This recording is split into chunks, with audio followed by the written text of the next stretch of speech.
It's strange how one sentence can change everything. After that day in the car, I couldn't stop hearing those words. If nothing changes, nothing changes. They replayed in my head like a broken record. At work, at home, in the shower.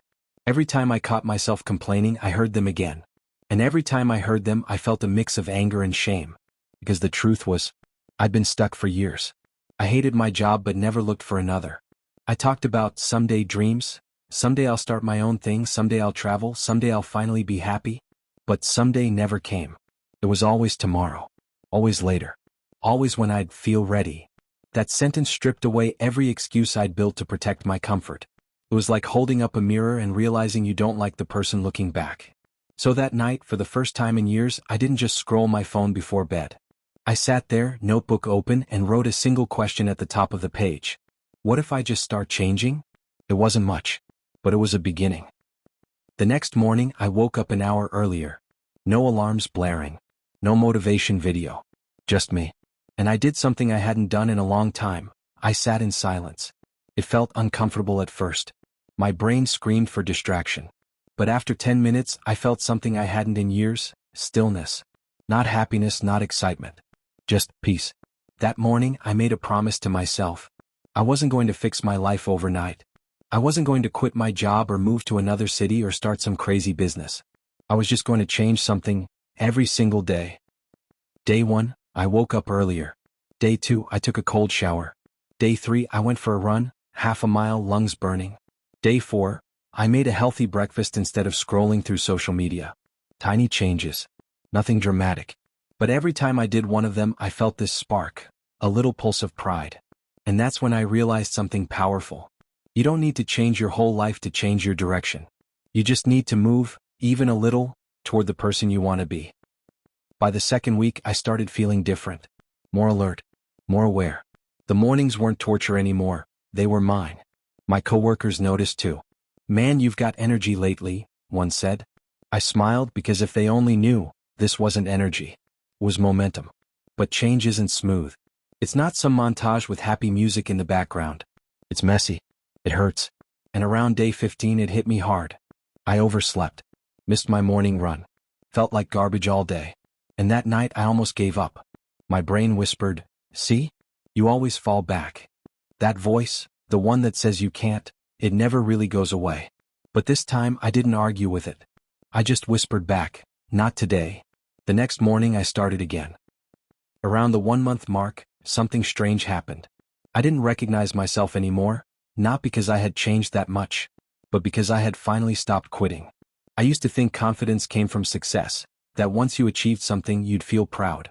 But I was learning the truth. Confidence comes from keeping promises to yourself. Every small act of discipline, every early morning, every workout, every time I said no to my comfort, it built something inside me I'd never had before. Trust. Trust that I could rely on me. And that trust? That's the foundation of everything. By day 40, I started writing again, not journaling but dreams. Big ones. Stuff I used to be embarrassed to even think about. I wanted to build my own business. I wanted to travel. I wanted to create something that mattered. But instead of just dreaming, I did something new. I broke it down. I made a plan. Small, simple, boring steps. Read 1 book on business. Save $50 a week. Learn something new every day. I realized change doesn't start with giant leaps. It starts with a decision, and then a schedule. Somewhere around day 50, I had my first real test. Work got rough. Long hours, impossible deadlines. The kind of week that used to destroy me. But instead of collapsing, I adapted. I woke up early even when I didn't want to. I worked late but still took care of myself. And I learned something that week. Discipline isn't about doing what's easy when it's easy. It's about showing up when it's hard. The strange thing? The harder it got, the calmer I felt. It was like I had found an anchor inside myself. A version of me that didn't panic anymore. One Friday night, I went to the gym after work. Tired, hungry, no motivation left. And as I stood there, finishing the last set, I caught my reflection in the mirror. Same face. Same body. But different eyes. For the first time, I saw a man who wasn't waiting anymore. He was building. That night, I sat in my car in the parking lot and smiled. Because I realized, that sentence, the one I'd heard on the radio, wasn't about motivation. It was a warning. If you don't take control of your life, life will take control of you. By day 60, my entire world felt different.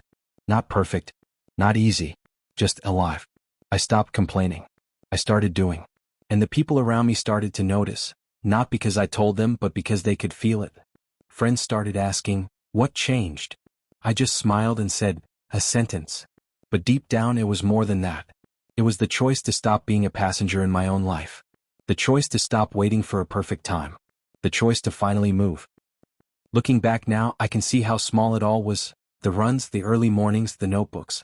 They didn't look like much. But every single one was a brick. And after 60 days I had built something no one could see. A foundation. That's when I knew I couldn't stop. Because once you start growing, comfort feels like death. And once you taste progress, going back isn't an option anymore. They say one moment can change your life. But what they don't tell you is that the moment doesn't change you. You change because of what you do after. And for me, it started with 6 simple words. If nothing changes, nothing changes. It's strange how fast life starts to shift when you stop waiting for it to. One morning about 2 months in, I looked around my apartment and realized nothing had really changed, and yet everything had. Same walls, same furniture, same job. But somehow the space felt lighter. It wasn't my environment that changed, it was me. I wasn't dragging myself through the days anymore. I was leading them. Every morning started with a choice. Not motivation, that fades fast, but choice. To wake up early. To move. To breathe. To think. And that choice, repeated again and again, started to reshape my world in ways I didn't expect. At work I used to hide, do the minimum, stay quiet, play it safe. But now I started speaking up. I offered ideas. I volunteered for projects. I stopped waiting for someone to give me permission. And people noticed. My boss called me into his office one day and said, "Whatever you're doing, keep doing it." That one sentence lit me up inside. Not because of the praise, but because I knew exactly what I was doing. I was finally becoming the kind of man who didn't need to be pushed anymore. But progress has a price. The more I grew, the more I started losing things. Old habits, old friends, old comfort. Some people didn't understand it. They'd call and say, "Man, you've changed." And for a second it stung. But then I realized, that's the point. Change means outgrowing the version of yourself that everyone got used to. And sometimes, it means walking alone for a while. That loneliness? It's the tax you pay for self-respect. There were nights I questioned it all. Nights I sat in silence, staring at my phone, wanting to call someone just to feel understood. But no one could, not yet. Because I was building something they couldn't see. And in those quiet moments, I learned one of the hardest lessons. Growth isn't about adding more. It's about removing everything that no longer fits. The late night scrolling. The junk food. The "I'll start tomorrow" lies. Bit by bit, I stripped them away until all that was left was me. And when you meet yourself without distractions, it's terrifying at first. But then it's freeing. Around that time I started writing again. Not about dreams, this time about principles. Simple things I wanted to live by. Never break a promise to yourself. Never blame the world for your choices. Never let a single day pass without doing something hard. I wrote them on sticky notes and plastered them on my mirror. Every morning I'd look at them like they were a contract. And the man staring back at me had to sign it daily, through action. That's when I stopped chasing motivation entirely. I realized motivation is like gasoline, it burns fast and leaves you stranded. But discipline? That's an engine. It'll take you anywhere if you just keep it running. Then came the real turning point. One evening, after another long day, I got home and opened my laptop. Instead of watching random videos, I started researching side hustles. Anything that could use my skills. For years, I told myself I wasn't ready to start something. That night, I just started. I built a simple online service. Nothing fancy, nothing impressive. It failed. Miserably. But I didn't stop. I learned, adjusted, tried again. 2 months later, I got my first client. It wasn't much, just $200, but when I saw that payment hit my account, I swear it felt like $1 million. Not because of the money, but because I had finally proven to myself that I could create something instead of just consume. After that, I was unstoppable. I started stacking habits like bricks. Work out. Read. Build. Sleep early. Wake early. Repeat. Every day was another step toward a life I used to only talk about. And for the first time I stopped talking. I started doing. But here's what no one tells you about success. It's quiet. There's no applause. No fireworks. Just long hours in silence while the world goes on around you. You have to learn to love that silence. because that's where real change happens. By the end of that year, I barely recognized my life. I had a small business, a body I was proud of, and, more importantly, a mind that wasn't at war with itself anymore. I wasn't rich. I wasn't famous. But I was finally free. Free from my own excuses. Free from my past. Free from that voice that said I couldn't. Because now, when that voice whispered, "You're not good enough," I could smile and say, "Maybe not yet. But I'm better than I was yesterday." One night, I found that same notebook from the beginning, the one where I wrote, "What if I just start changing?" I flipped through the pages, reading the scribbles, the plans, the doubts. And then I realized, I wasn't the same man who wrote those words. I was living proof that you can rebuild yourself one choice at a time. And as I closed the notebook, I felt it, that deep, quiet pride you can't buy or fake. Because no one can give it to you. You have to earn it. They say your life changes when you make one decision. But that's not true. Your life changes when you make that decision every single day. And now I know, the version of me I used to dream about? He was never waiting in the future. He was buried underneath every excuse I'd ever made. All I had to do was dig. It's been a year now.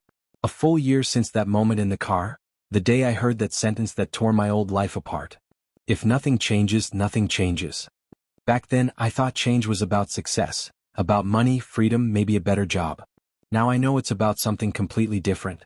It's about becoming the kind of person who no longer needs saving. One morning I woke up before the alarm, like always. It was still dark. The city was asleep. I sat by the window, coffee in hand, and just looked outside. No noise. No rush. No chaos. Just peace. And it hit me, I wasn't chasing anything anymore. I wasn't running from my past or reaching for some future version of myself. I was exactly where I wanted to be, here and now, present. A few months earlier, I had launched my second business, something I built from the lessons of every failure before it. And this time it worked. Clients started coming in. The income grew. The numbers that once seemed impossible became normal. I remember the night I made my first $10,000 in a single week. Not because of the money, but because I looked at the screen and realized, this came from me. Not luck. Not timing. Discipline. Focus. Persistence. The things no one claps for. That night, I didn't celebrate with champagne. I didn't post anything online. I just sat in silence, remembering every early morning, every doubt, every moment I almost quit. And I smiled. Because the truth is, no one will ever understand the full story behind your success. They'll only see the highlight reel. They'll say you're lucky. But they won't see the 1,000 times you chose to keep going when no one was watching. That's what builds you. Not the wins, the repetitions. Around that time, I started getting messages. People asking, "Bro, what's your secret? How did you change your life?" And I always told them the same thing. There's no secret. Just decisions. Because here's what I learned. Your future isn't built by huge moments of inspiration. It's built in the smallest decisions, the ones you think don't matter. Whether you wake up early or hit snooze. Whether you eat clean or grab fast food. Whether you keep scrolling or start creating. Those moments decide who you become. Every single day. But success comes with its own tests. The more you rise, the more distractions appear. More comfort. More temptation to slow down. To take it easy. And I almost did. There was a week where I let it all slide. Skipped workouts, ignored routines, stayed up late doing nothing. I told myself, you earned this. But on the 7th day, I looked in the mirror and saw something familiar. The same tired, lost version of me I'd fought so hard to escape. That's when I realized, success isn't a place you arrive at. It's a war you fight every day against the person you used to be. And if you stop fighting, he wins. So I reset. I stripped it all back down to the basics. Early mornings, workouts, journaling, gratitude. Because the truth is, the habits that build you are the same ones that keep you alive. Consistency is the heartbeat of growth. One night, I visited my parents. My dad asked, "Son, what changed you?" I thought about it for a moment and said, I stopped lying to myself. Because that's what holds most people back. Not fear, not failure, but the stories they tell themselves to stay comfortable. I don't have time. I'm not ready. I'll start tomorrow. But tomorrow doesn't exist. All you have is today, and what you do with it decides everything. Now, I wake up every morning with a single question in my head. What can I control today? Not the past. Not the outcome. Just the action. And that simple mindset shift, focusing on what I can do, not what I can't, turned my life into something I never imagined possible. These days, I run my business from anywhere. I travel. I help people who are where I used to be. And when they tell me, I don't know where to start, I smile and say, right where you are. Because that's the truth. Change doesn't require the perfect moment. It only requires movement. Sometimes I drive the same route where it all began, the same road, same stoplight, same radio station. And when I see that place, I remember the man I was, tired, lost, waiting for life to happen. If I could talk to him now, I'd tell him this. You already have everything you need. You just have to start using it. They say one sentence can change your life. For me it did. But not because it was magic, because I listened and then I acted. And that's what success really is. Not luck, not timing, not motivation. Just relentless, boring, beautiful consistency. The kind that turns ordinary people into something unstoppable. If nothing changes, nothing changes. But once you decide to change, everything does.